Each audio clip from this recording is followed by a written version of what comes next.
دا مولا عبدالغني برادر ستره میړانه ده چې مولا عبدالغني برادر تازه څه کړي دي جزئیات را سره ویډیو کې وګورئ او چینل هم سبسکرایب کړئ. سلام درنو لیدونکو، ستړي مه شئ. د سالنګ لویې لارې د 80 کیلومتره برخې د بیرغولو چارې پیل شوې. د سړک جوړولو د 2 افغاني شرکتونو لخوا په اساسي بڼه د شمالي او جنوبي سالنګ د 80 کیلومتره ویجاړ شوي سړک د بیرغولو چارې پیل شوي.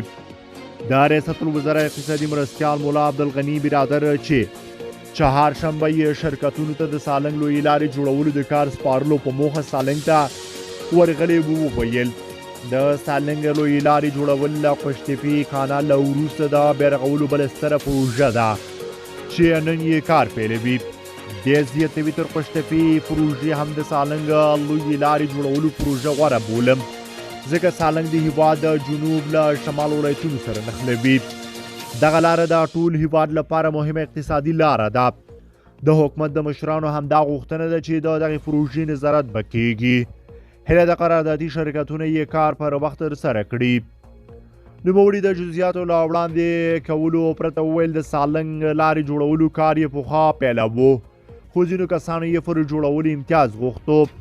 بالاخره پرېکړه پر دې وشوه چې پر هیواد زړه خوږي کسان پیدا کړي. اوس به همدا 2 شرکتونه د سالنګ لاره د جوړېدو په اړه په صادقانه توګه شپه او ورځ کار کوي او څومره ژر چې کیدی شي کار یې ترسره کړي.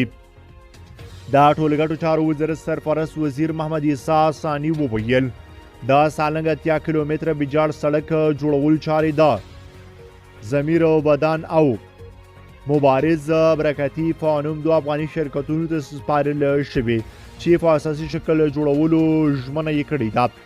د زیاته کړه دغه 80 کیلومتره سړک جوړولو کې چې له جبل السراج څخه پیلیږي د سالنګ تونل او 21 ګالري برنډې دي چې فو یاد اندازه سړک به اول سیمنټ اچول کېږي، سیخان به په کې کارول کېږي او د سیمنټو له پاسه به قیر هم اچول کېږي.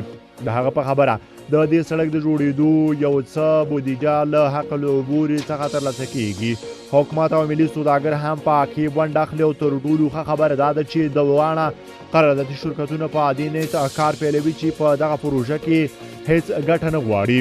د سالنګ لارې جوړولو قراردادي شرکت رئیس ضیاءالحق وزیري وویل د سالنګ لویه لاره د نړۍ له پروژو د اهمیت په قطار کې 8م حیثیت لري. له همدې امله زموږ رقیبانو هیڅکله د دغې لارې د اساسي جوړولو لپاره رښتیني کار ته نه یو پرېښي. د زیاته کړه ژمنه کوم چې دغه پروژه به په اساسي شکل بریالۍ کوم او دا به بریالي کوو. د سالنګ لارې بیا جوړولو پروژه د یو نړیوال شرکت لخوا ډیزاین شوي. دا به د ډیزاین مطابق جوړوو. نړۍ ته به ښایو چې وایو افغانان دغه لاره نشي جوړولی، ورته ښایو به چې موږ یې جوړولی شو، په معیاري ډول به یې جوړوو. دا به د افغانستان دښمنانو ته ښایو چې افغانان د بیا جوړولو ظرفیت لري.